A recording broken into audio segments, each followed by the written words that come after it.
My name is Parker Jennings, and I've been the Chief Operating Officer at Meridian Solutions for 6 years. In that time, I've learned that the most dangerous people in corporate America aren't the obvious villains. They're the ones who weaponize proximity to power. Victoria Chen started at Meridian 3 years ago as executive assistant to our CEO, Marcus Hamilton. Within 6 months, she'd upgraded her title to Chief of Staff. Within a year, she was sitting in on executive meetings that even some VPs couldn't attend. By year 2, she convinced Marcus to create a brand new role for her, Strategic Initiatives Director, reporting directly to him with a compensation package that rivaled mine. The thing is, Victoria was good at her job. Exceptionally good. She streamlined our quarterly review process, implemented a project tracking system that actually worked, and had an almost supernatural ability to anticipate what Marcus needed before he knew he needed it. But somewhere along the way, being indispensable to Marcus professionally became something else entirely. She started calling him by his first name in meetings where everyone else said Mr. Hamilton. She'd touch his arm when making a point, lean in close to whisper observations during presentations. She ordered his lunches, managed his calendar with an iron fist, and made it clear to everyone that access to the CEO went through her. The worst part? Marcus seemed completely oblivious to how it looked. Or maybe he just liked it. I first noticed the real problem during a leadership retreat last fall. Victoria had organized the entire thing, naturally, at a luxury resort in Scottsdale. On the second night, I came down to the hotel bar and found them sitting together, her hand on his knee, both of them laughing at something on his phone. When they noticed me, Victoria's hand didn't move.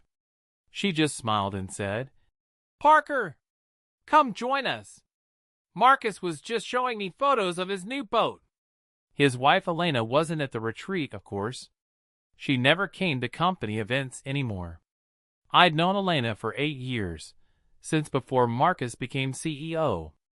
She was brilliant, a former federal prosecutor who'd left the DA's office to teach law and spend more time with their 2 kids.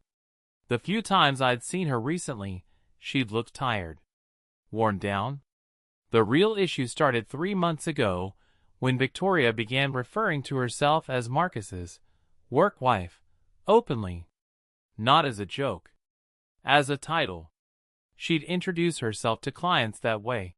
"Hi, I'm Victoria Chen, Mr. Hamilton's work wife and Strategic Initiatives Director." She had business cards printed with both titles. She'd CC herself on emails to Elena about Marcus's schedule and reply with changes, signing off with, "Your husband's work wife," like it was the most natural thing in the world. HR got 3 separate complaints about it. I know because I filed one of them myself, as did our general counsel and the head of marketing. Each time, Victoria would meet with HR, cry about how it was just a harmless joke that people were misinterpreting, and somehow Marcus would intervene to shut down the investigation. He'd claim it was a misunderstanding, that Victoria's work was too valuable to lose over semantics, that people were being overly sensitive. Then Victoria started pushing boundaries in ways that went beyond inappropriate into genuinely destructive.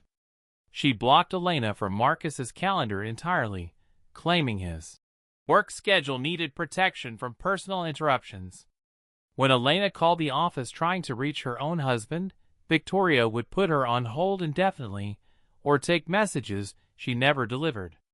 She convinced Marcus to miss his daughter's school play because of a critical meeting that turned out to be a wine tasting with potential clients. She booked him on a 2-week trip to Singapore, making sure to arrange herself as his travel companion, scheduled deliberately during his anniversary. That's when Elena called me. We met at a coffee shop downtown, neutral territory. She looked different from the last time I'd seen her. Thinner. Her eyes had dark circles, and her hand shook slightly as she held her cup. "Parker, I need to know if I'm losing my mind," Elena said quietly. "Marcus says I'm being paranoid." That Victoria is just efficient, and I'm jealous of their working relationship. But his admin is citing emails as his work wife. She's gatekeeping my access to my own husband. She went to Singapore with him on our anniversary. Am I crazy? I looked at this woman I'd known for years, a woman who had put violent criminals behind bars without flinching, now doubting her own perception of reality. No, I told her.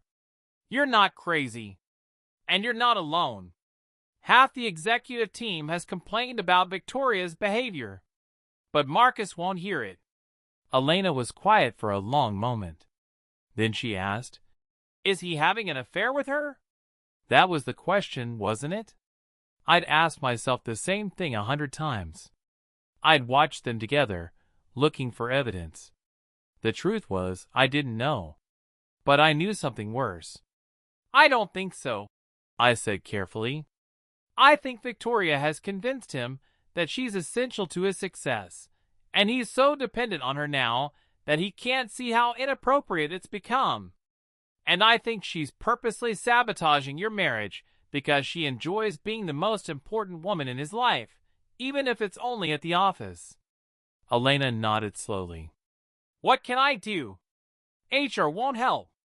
Marcus won't listen. I've tried talking to him, but she's poisoned him against me. He thinks I'm being unreasonable. I thought about everything I knew. About Victoria's carefully constructed power base. About Marcus's blind spot. About the upcoming board of directors meeting where 3 board seats were being contested. About Elena's father, Robert Chen, who I happened to know sat on the board of Meridian's largest institutional investor. About the fact that Victoria had no idea Elena's maiden name was Chen, or that the Robert Chen on our investor list was her father. I thought about all of this, and I made a decision. Come to the quarterly shareholder meeting next month, I said. Bring your father. I think it's time the board met the CEO's actual wife. The next 4 weeks were careful preparation. I reached out to Robert Chen directly, explained the situation with Victoria, and shared the HR complaints that had been filed and dismissed. Robert was a man who'd built his fortune on reading people and situations. He understood immediately what was happening and what it meant for the company's leadership culture. I also did something else. I documented everything. Every email Victoria had said signing herself as work wife. Every meeting she'd inserted herself into inappropriately. Every time she'd blocked Elena from Marcus's calendar. Every complaint to HR and Marcus's intervention. I compiled it into a presentation, professional and thorough, showing a pattern of behavior that created liability for the company. Then I reached out to 3 board members I'd cultivated relationships with over the years. I didn't badmouth Victoria or Marcus. I simply asked if they were aware of the perception problems in the CEO's office. I mentioned the HR complaints. I noted that the CEO's assistant was representing herself as his work wife to clients and vendors. I let them draw their own conclusions. Victoria, meanwhile, had no idea any of this was happening. She was too busy planning the shareholder meeting, making sure she'd be at Marcus's side on stage, preparing his remarks, choosing his tie. She'd arranged for herself to sit in the front row, directly in Marcus's side line, where his actual wife should have been sitting. The morning of the shareholder meeting, Victoria was in her element. She wore a red dress that matched Marcus's tie, a detail she'd specifically coordinated. She had his coffee ready, his notes organized, his schedule managed down to the minute. When I arrived early to the conference center, I found her directing the AV team on camera angles, making sure Marcus would look presidential. "Parker," she said, barely glancing at me, "make sure you're in your seat by 8:45. Marcus is opening at 9 sharp, and we can't have executives wandering in late." I smiled. "Of course, Victoria. Wouldn't miss it." Elena and Robert Chen arrived at 8:30. I met them at a side entrance and brought them to reserved seats in the 3rd row. not too close to draw immediate attention, but perfectly positioned for what was coming. Elena looked nervous but determined. Robert looked like a man ready for battle. The meeting started on schedule. Marcus gave his opening remarks, Victoria beaming at him from the front row like a proud spouse. The financial presentation went smoothly. Then we reached the Q&A portion, where board members and major shareholders could raise concerns. Robert Chen stood up.